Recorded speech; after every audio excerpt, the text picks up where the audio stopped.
Hi everyone, welcome back to my channel mamma's world. তো এখন বাজে প্রায় 11:15টার মতো। তো মাম্মা সকালবেলা স্কুলে চলে গেছে।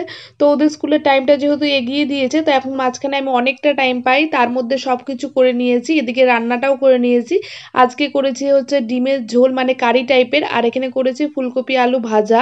আর খাবার সময় একটু মাছ ভাজা করে নেব, তাহলেই হয়ে যাবে। তো তারপরে আমি এখানে চলে এসেছি রেডি হতে, কারণ এখন প্রায় 11:15টার মতো বেজে গেছে। তো মাম্মাকে আনতে যেতে হবে। তো আমি যখন কলকাতায় এখন ঠান্ডা অনেক কমে গেছে, মাঝখানে ভীষণ ঠান্ডা পড়েছিল।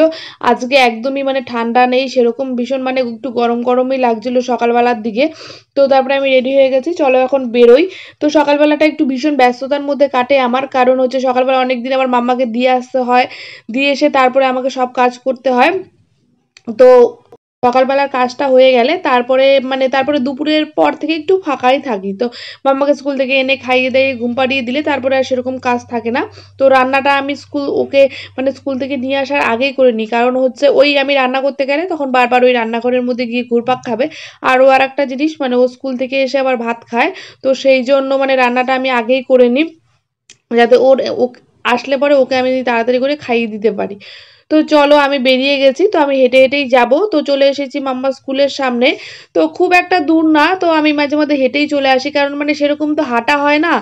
আর এই মাম্মাকে নেওয়া দেওয়া এইটুকু টাইমে একটু হাঁটা যায়, বাট যাওয়ার সময় সামনে থেকে টোটো নিয়ে নেব। মাম্মাকে নেওয়ার সময় আর মামাকে স্কুলে দেওয়ার সময় আমি টোটো করেই আসি। আর আমি যখন যাই তখন একা একা চলে যাই, ও মাঝে মধ্যে ওর পাপার সঙ্গেও চলে আসে। তো মাম্মা চলে এসেছে গেটের সামনে, বাট ম্যাম আসেনি, জন্য ওখানে দাঁড়িয়ে রয়েছে, কার্ডটা দেবে, তারপর কার্ডটা নিয়ে ও আসবে। তো আগে হচ্ছে স্কুলের ভেতর থেকেই আমরা নিয়ে আসতাম, এখন নতুন করেছে যে বাচ্চাদের গেটের সামনের থেকেই দেবে। তো এখন আর গার্জিয়ানদের ভেতরে ঢুকতে দেয় না, তো আমরা গিয়ে ওই রাস্তায় দাঁড়াই। তো ওদের নিচে নিয়ে এসে তারপরে হচ্ছে গেটের সামনে এনে দেয়, তো যার যার বাচ্চা শেষে ওইভাবে নিয়ে যায়। তো হচ্ছে সেটা মাম্মার পাশে যেটা মেয়েটা ছিল, ওটা হচ্ছে মাম্মার বেস্ট ফ্রেন্ড। মাম্মা সারাদিন বাড়িতে এসে শুধু ওরই গল্প করবে, ও এই করেছে, ও ওই করেছে। তো আজকে যাচ্ছি আমরা অন্য রাস্তা দিয়ে, কারণ হচ্ছে এটা বাইপাসের উপরে রাস্তাটা দিয়ে যাচ্ছি, কারণ ওই দিকের আমাদের ফ্ল্যাটের সামনে যে রাস্তাটা আছে, ওই রাস্তাটা না অনেকদিন হলো ভেঙেছে, এখনো ঠিক করছে না। কেন ঠিক করছে না জানি না, ভীষণ টোটো যেতে পেটে ব্যথা হয়ে যাবে এমন অবস্থা হয়ে গেছে রাস্তাটা, সেই জন্য টোটোরা ওই রাস্তাটা দিয়ে যেতে চায় না। তো আমি তো সবসময় ওই পাশ দিয়েই আসি। তো এই লোকটা বলছিল যে, কাকুটা বলছিল যে চলো এই পাশ দিয়ে যাই, আমি চলো ঠিক আছে। তো মাম্মা বাড়িতে এসে দেখো আবার খেলতে শুরু করেছে, ওকে বলছি চলো স্নান করিয়ে দিই, স্নান করিয়ে দিই। তো কিছুতেই স্নান করবে না, এই যে স্নান করিয়ে নিয়ে এসেছি, ওর মন খারাপ হয়ে গেছে, কাঁদতে শুরু করেছে। তো আমাকে ধরে ও কান্না করছিল। তো স্নান করিয়েছে জন্য কি যেন একটা বলেছিল, আমার অ্যাকচুয়ালি মনে নেই, তো সেটাই বলছে যে কান্না করছিল তখন। তো স্নান করিয়ে এখানে চলে এসেছি ওকে ক্রিম দিতে। তো আগে হচ্ছে চুলটা ভালো করে মুছে দিয়েছি। আমি প্রায় দিনই ওকে কি করি, এই যে এতদিন ঠান্ডা যখন ছিল তখন প্রায় দিনই আমি ওকে ছাদে নিয়ে যেতাম, স্নান করিয়ে ছাদে নিয়ে যেতাম, কারণ চুলটা এখন একটু বড় হয়েছে। ছাদে নিয়ে গেলে 5-10 মিনিটের মধ্যেই চুলটা শুকিয়ে যায়।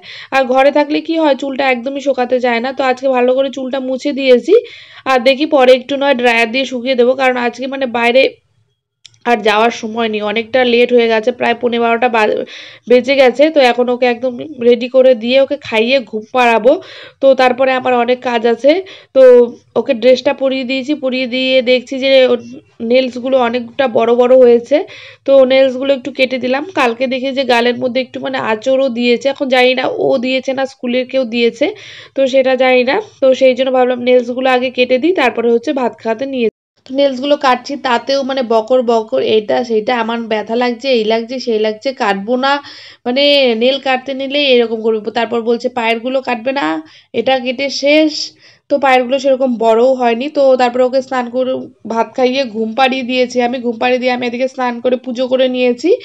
তো তারপরে এদিকে আমি চলে এসেছি মাছগুলো একটু ভাজতে। তো মাছগুলো এয়ার ফ্রায়ারে ভাজবো, যাতে একদম কম তেল লাগবে, জাস্ট 1 স্পুন তেল দিয়েছি, তেল দিয়ে তার মধ্যে একটু হচ্ছে আমি চালের গুঁড়ি দিয়েছি, যাতে ক্রিস্পি টাইপের হয়, তার মধ্যে একটু জিরের গুঁড়ো আর একদম স্লাইড লবণ দিয়েছি, কারণ এই মাছটার মধ্যে লবণ দেয়াই থাকে, তো সেই জন্য লবণ লাগে না।